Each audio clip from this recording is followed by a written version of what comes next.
दोस्तों, मेरे YouTube channel सुनो गवर्नमेंट में आपका स्वागत है। मैं हूं अनीता चौहान, पत्नी Shri Prempal Singh Chauhan, deputy manager, national fertilizers limited, Nangal. Employees pension scheme 1995 पर सुप्रीम कोर्ट के निर्णय के बाद आज का वीडियो बहुत ही महत्वपूर्ण है। आइए EPS 1995 की पेंशन से संबंधित प्रश्नों के उत्तर के लिए मैं मिलवाती हूं आपको मेरे हस्बैंड श्री प्रेमपाल सिंह चौहान से। दोस्तों नमस्कार। उम्मीद करता हूं कि आप सब अच्छे से होंगे। दोस्तों, आज का वीडियो शुरू करने से पहले एक तो मेरा कहना यह है कि आप जो मेरा टेलीग्राम चैनल है, जो सुनो गवर्नमेंट चैनल का टेलीग्राम चैनल है, आप उसे ज्वाइन कर लीजिए। और उस पे यदि आप ज्वाइन कर लेते हैं और करके एक एग्जैक्ट इंफॉर्मेशन, वो कमेंट करने के लिए नहीं है। कमेंट तो आप यहीं कीजिए, केवल वो इंफॉर्मेशन के आदान प्रदान के लिए है, रिटन इंफॉर्मेशन, क्योंकि इस पे रिटन इंफॉर्मेशन देना संभव नहीं है। तो मैं आपके कुछ प्रश्नों के उत्तर के लिए आज उपस्थित हुआ हूं। मैं सबसे पहले आपको बताना चाहता हूं कि जैसे हमारे कृष्णदेव जी हैं, इन्होंने लिखा है अपनी ज्वाइनिंग डेट और अपनी बेसिक पे। सर, यदि आप मुझसे एग्जैक्ट इंफॉर्मेशन बनवाना चाहते हैं तो देखिए, मैंने कई चैनल देखे, आपने भी चैनल देखे होंगे, मैं उनके नाम बता सकता हूं कि वो 150 और 200 रुपए लेके अपनी ये चैनल वो कैलकुलेशन करके दे रहे हैं और एक्सेल सीट में बना के दे रहे हैं। लेकिन मैंने कोई चार्ज नहीं रखा है, ना ही, चूंकि मेरी उद्देश्य सदैव ये रहा है कि जानकारी का आदान प्रदान होना चाहिए, इसलिए हमारा ऐसा कोई भी इरादा नहीं है कि हम किसी भी चीज के लिए चार्ज करें।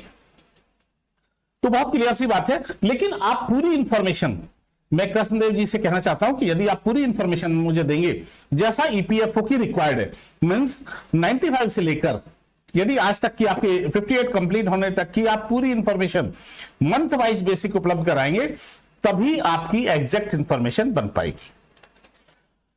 आगे ये योगी स्वामी जी हैं, इन्होंने पूछा है कि 12 महीने का फॉर्मूला 2014 के पहले लेना है और 60 का बाद में लेना है, प्लस किया हुआ इन्होंने। सर, ये प्लस नहीं है। 2009 से 1/9/2014 से पहले जो लोग रिटायर हो गए हैं उनके लिए 12 महीने का एवरेज लेना है और जो बाद वाले हैं उनके लिए 60 महीने का एवरेज लेना है।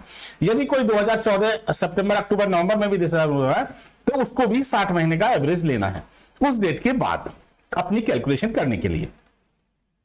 इसी तरह ये जोगराज शर्मा जी हैं, इन्होंने भी अपनी सिर्फ 2 चीज भेजी हैं, इनसे कैलकुलेशन नहीं होगी। अब आप सब जान चुके हैं कि क्या क्या चीजें की रिक्वायरमेंट है इस ऐसी कैलकुलेशन करने के लिए। शैलेश काबरे जी ने वेरी गुड लिखा है, सलाम लिखा है, आपका बहुत बहुत धन्यवाद। सलाम, वेरी गुड, नमस्ते जी। आगे एक हमारे कश्यप जी हैं, इन्होंने लिखा है कि जो भी इंफॉर्मेशन हम देते हैं वो EPFO को बतानी चाहिए। तो सर, आप EPFO में जाके ऐसी इंफॉर्मेशन ले सकते हैं। आप जानते हैं कि EPFO में कोई भी आदमी यहां तक कोई भी जवाब देने के लिए तैयार नहीं है, और हम जो जवाब देते हैं वो हमारे जवाब, ना तो हम EPFO के रिप्रेजेंटेटिव हैं, ना EPFO के एजेंट हैं, और ना ही EPFO के कोई अधिकारी हैं। हम भी आपकी तरह एक कर्मचारी हैं और जो जानकारी हमें है वो जानकारी के आधार पर लोगों की हेल्प करने की कोशिश करते हैं। तो आपने जो लिखा है लेट EPFO से कि एरियर पेंशन की बिगनिंग डेट से मिलेगा या नहीं मिलेगा, तो सर पेंशन तो एरियर तो यदि मिलेगा तो सिर्फ बिगिनिंग डेट से ही, जिस दिन से आपकी पेंशन स्टार्ट होगी उसी दिन से मिलेगा। दूसरा, आपने क्वेश्चन रेज किया है हमारे ऊपर कि बुक एडजस्टमेंट नहीं होगा, आप किस आधार पे कह रहे हो? ये EPFO को कहना चाहिए और ये मिसलीडिंग इंफॉर्मेशन है। नहीं सर, ये मिसलीडिंग इंफॉर्मेशन नहीं है, और यदि आपको लगता है कि आप EPFO को कहना चाहिए तो आप स्वतंत्र हैं, इस देश के स्वतंत्र नागरिक हैं, आपकी फंडामेंटल राइट है, आप चले जाइए EPFO में, जानकारी ले लीजिए। किसी ने मना तो नहीं किया सर आपको, आप जाके वहां पे जानकारी ले सकते हैं। लेकिन मुझे मालूम है कि वहां कोई जानकारी देता ही नहीं है। वो वहां की जो जानकारियां होती हैं वो मिलती नहीं है, हमें उनमें घुस के निकालनी पड़ती हैं, लेकिन फिर भी हमें नहीं मिलती हैं। तीसरा भी आपने यही कहा है कि आप किस आधार पर कह सकते हैं। तो मेरे पास जो जानकारी है, जब से सुप्रीम कोर्ट में केस चल रहे हैं, मैं उन लोगों के संपर्क में हूं जिन लोगों ने ये केस किया था, और आज से नहीं लगभग 95 से ही मैं लोगों से जुड़ा रहा हूं, तो मैं इस आधार पर कह सकता हूं कि ईपीएफओ ने सुप्रीम कोर्ट में यह मना किया है कि हम बुक एडजस्टमेंट नहीं करेंगे। बुक एडजस्टमेंट जब आदमी पैसा जमा कर देगा तभी वो पेंशन का एंटाइटल होगा, एरियर मिलना उसके बाद की बात है। बुक एडजस्टमेंट का मतलब होता है कि जितना भी पेंशन मिलेगी वो हमारी काट लो, यदि 6 साल हो गए हैं, और जितना हमें जमा करना है उतना एडजस्ट कर लीजिए, बाकी पेमेंट हमें कर दीजिए। ऐसा जो मेरी जानकारी में है वो ऐसा नहीं होने जा रहा है, इसीलिए मैंने मना किया था। और यदि ऐसा होता है तो बहुत अच्छी बात है, हम भी इसके लिए खुश होंगे और आपको धन्यवाद देंगे। प्लीज आप जाइए और ईपीएफओ से पता कर लीजिएगा।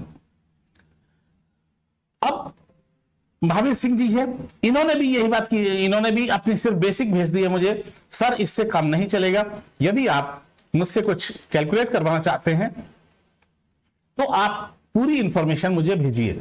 यदि आप केवल एवरेज सैलरी से इससे काम नहीं चलेगा, पूरी डेट ऑफ जो चीजें रिक्वायर्ड है, डेट ऑफ ज्वाइनिंग और date of retirement, monthly basic और ये जितनी भी चीजें रिक्वायर्ड हैं आप उसको उपलब्ध करा दीजिए, तो मैं कोशिश करूंगा कि आपको एग्जैक्ट कैलकुलेशन आपको उपलब्ध करा सकूं आपके केस में और आपके लिए। मेरा जितना भी टाइम लगेगा मुझे उसकी परवाह नहीं है, मैं कैलकुलेट करता रहता हूं।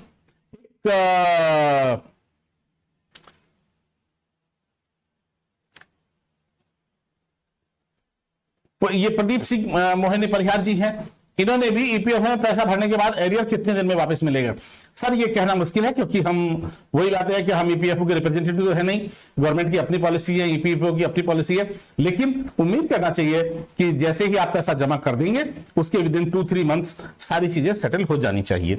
यानी अभी इन्होंने वैसे भी एक सर्कुलर निकाला हुआ है कि 3 महीने के अंदर सारा एडजस्टमेंट होना है, यानी 3 महीने के अंदर मतलब 26 तारीख को लास्ट डेट है, 26 तारीख के बाद आप मान के चल सकते हैं लगभग 3 महीने इनको लगेंगे और 3 महीने के अंदर सारा सेटलमेंट हो जाना चाहिए। आप अपनी परफेक्ट कैलकुलेशन करके रख लीजिएगा, उसका इंटरेस्ट कैलकुलेशन करके रख लीजिएगा। यदि आपको लगे हाँ, जो प्रोसीजर उन्होंने बताया था वो ये था कि ये जैसे ही 26 तारीख खत्म होगी उसके बाद 3 महीने का टाइम लेंगे और आपके पास बाकायदा एक नोटिफिकेशन आएगा कि आपको इतना पैसा जमा करना है। वो बैंक के थ्रू हो सकता है, आपके एम्प्लॉयर के थ्रू भी हो सकता है। बैंक में एक नंबर दिया जाएगा, आप उसमें चेक के थ्रू आप उसमें अमाउंट जमा कर सकते हैं। ऐसा पूरा पिछले लेटर में आया था, पिछले सर्कुलर में ऐसा जारी किया गया था कि 3 महीने का टाइम लगेगा। तो ये 3 महीने का टाइम लगेगा। इसी बीच मेरा व्यक्तिगत, चूंकि मैं कर्मचारी हूं और मजदूर हितों की रक्षा के लिए लड़ता रहा हूं, विभिन्न पोस्ट पे रहा हूं, इसलिए मेरा आपसे निवेदन यह है कि आप सब लोग अपनी अपनी कैलकुलेशन करके रख लीजिएगा। अपनी कैलकुलेशन जब आप करके रख लेंगे तो आपको 100% आप कॉन्फिडेंट हो जाइए। एक जगह से कैलकुलेट कराइए, 2 जगह से कैलकुलेट कराइए, और ईपीएफओ ने एक कैलकुलेटर जारी कर ही दिया है। उस कैलकुलेटर के आधार पे, वो बिल्कुल करेक्ट कैलकुलेटर है, उस कैलकुलेटर के आधार पे खुद ही अपना अमाउंट निकाल लीजिए, इंटरेस्ट कितना बनेगा, आपका मूल कितना बनेगा, और उसके बाद पेंशन का एरियर वगैरह कैलकुलेट करा लीजिए। तो जब आप ये सब करा लेंगे तो आपके लिए ये एक कॉन्फिडेंस हो जाएगा कि हाँ, मुझे इतना पैसा देना है और इतनी पेंशन मिलना है। अब यदि ईपीएफओ को जब सर्कुलर आएगा, यदि उसमें कुछ गलती है तो आप खुद पकड़ सकते हैं उसको और अपनी बात कह सकते हैं, लिख सकते हैं। तो यही मेरा निवेदन करने के लिए आज का वीडियो हमने बनाया है। आपका सुनने के लिए बहुत बहुत धन्यवाद। शुभ रात्रि, सब खैर, धन्यवाद। आज की यह वीडियो आपको कैसी लगी कमेंट करके जरूर बताएं ताकि मैं इसमें सुधार कर सकूं। इस वीडियो को देखने के लिए धन्यवाद। लाइक और सब्सक्राइब करें, बेल आइकॉन जरूर दबाएं।